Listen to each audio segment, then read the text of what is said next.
Kasus pembunuhan yang menggegerkan Desa Kaloran, Kecamatan Ngronggot, Kabupaten Nganjuk, akhirnya berhasil diungkap Satreskrim Polres Nganjuk.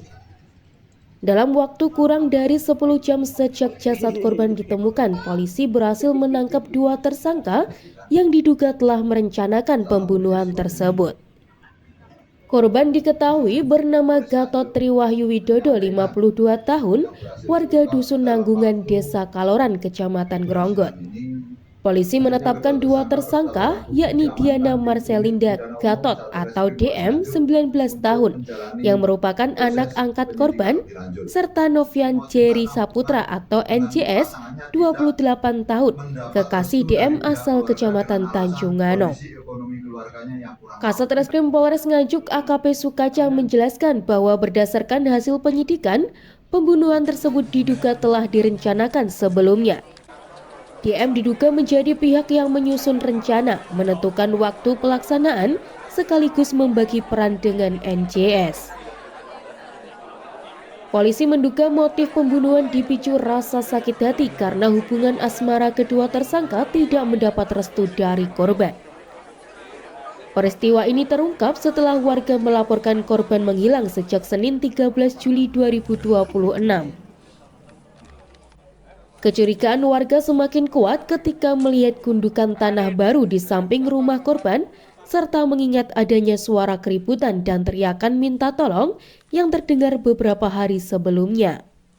Petugas yang melakukan olah tempat kejadian perkara akhirnya menemukan jasad korban terkubur di pekarangan rumahnya sendiri. Jenazah kemudian dievakuasi ke RS Bayangkara, Nganjuk untuk menjalani autopsi. Tak lama setelah jasad ditemukan, tim gabungan Satreskrim Polres Nganjuk berhasil melacak keberadaan kedua tersangka dan menangkap mereka di wilayah Kabupaten Sidoarjo. Selain mengamankan kedua tersangka, polisi juga menyita sejumlah barang bukti yang diduga berkaitan dengan tindak pidana tersebut. Penyidik masih terus mendalami rangkaian peristiwa untuk memastikan tidak ada pihak lain yang terlibat.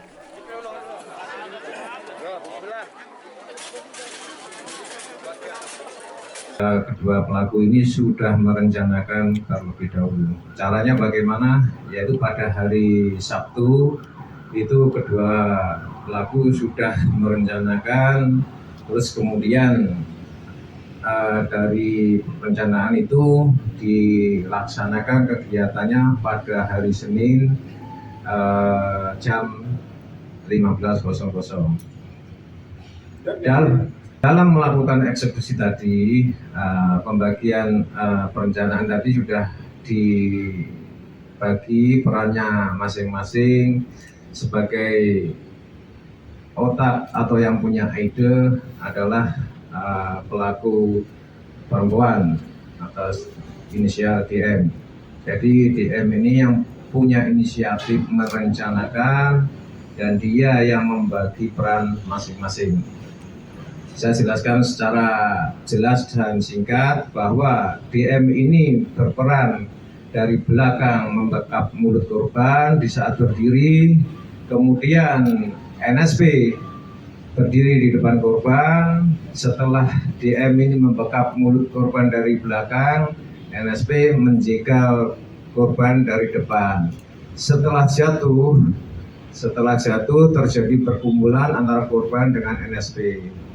Nah, pada saat korban ini udah kondisi terlentang, kaki dipegang sama NSP, kemudian dari DM yang sudah menyiapkan alat bantu berupa palu memukul kepala korban sebanyak 3 kali. Setelah dipukul menggunakan palu 3 kali, kemudian mengeksekusi korban dengan cara menusuk bagian perut sebanyak 1 kali. Setelah ditusuk oleh DM, kemudian DM tidak berhenti di situ, langsung menggorok leher korban. Di situ sudah perbuatan terakhir dilakukan DM dan NSP. Setelah digorok lehernya oleh DM, kemudian tidak berapa lama korban sudah tidak bergerak. Dan hasil otopsi saya sampaikan bahwa kematian korban disebabkan adalah urat nadi yang terputus di leher. Alat bantu itu sudah disiapkan tersangka DM milik korban di rumahnya. Pelaku sudah kami amankan kedua-duanya.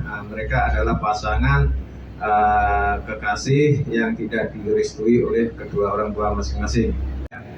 Pasca melakukan perbuatan tersebut, pelaku berusaha melarikan diri sehingga kemarin berhasil ditangkap dalam waktu 10 jam sejak penemuan mayat di wilayah Kabupaten Sidoarjo.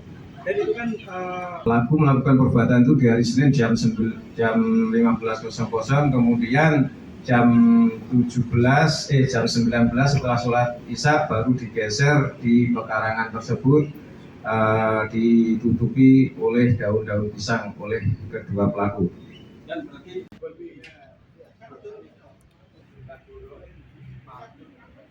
Atas perbuatannya, kedua tersangka dijerat dengan pasal 340 Kitab Undang-Undang Hukum Pidana tentang pembunuhan berencana yang mengancam pelaku dengan pidana mati, pidana penjara seumur hidup, atau pidana penjara selama waktu tertentu sesuai ketentuan hukum yang berlaku.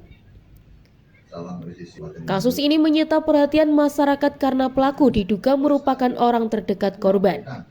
Hingga kini Satreskrim Polres Nganjuk masih terus melengkapi penyidikan guna mengungkap seluruh fakta dalam perkara tersebut. Dari Nganjuk, Dewa Mahendra, ALTV melaporkan. Motif karena hubungan dengan pasangannya tidak